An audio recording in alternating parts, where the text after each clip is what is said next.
Ja, jeg vil snakke lidt om gymnastik. Gymnastik er jo en idrætsform, som kommer fra Grækenland, hvor man i det gamle Grækenland altså brugte gymnastikken til at opdrage og udvikle fysiske øvelser med hinanden. I dag er gymnastik mere en kollektiv sport, som har nogle sundhedsmæssige og oplevelsesmæssige egenskaber. Gymnastikken har til opgave både at styrke ens psyke og ens fysik. Når man udfører gymnastik på konkurrenceniveau, gælder det om at score flest mulige point til sig selv eller til sit hold, alt afhængig af om det er holdgymnastik eller individuel gymnastik. Der er klare regler for, hvordan man skal udføre det her gymnastik, eller de her akrobatiske spring.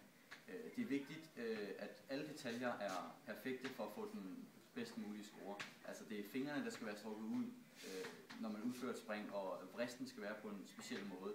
Så der er nogle klare retningslinjer og nogle klare regler for, hvordan man scorer den optimale karakter i gymnastik.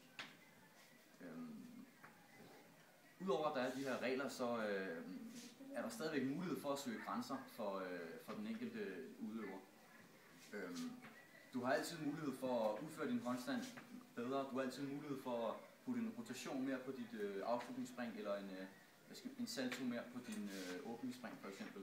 Der er altid mulighed for at forbedre det, men der er altså nogle klare regler, man skal ligesom være på forkant med, for at man kan udføre den her udvikling gennem sin gymnastik.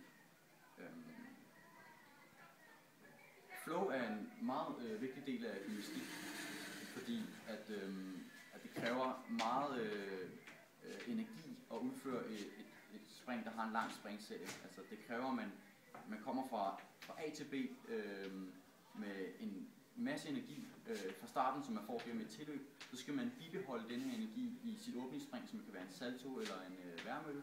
Og så skal man overføre den her energi til flick-flack eller en whip, som er en bounce salto af flick-flack art, bare uden hænder. Og hele vejen frem til sit afslutningsspring, som kan være en dobbeltroterende bounce salto eller en salto med skrue osv.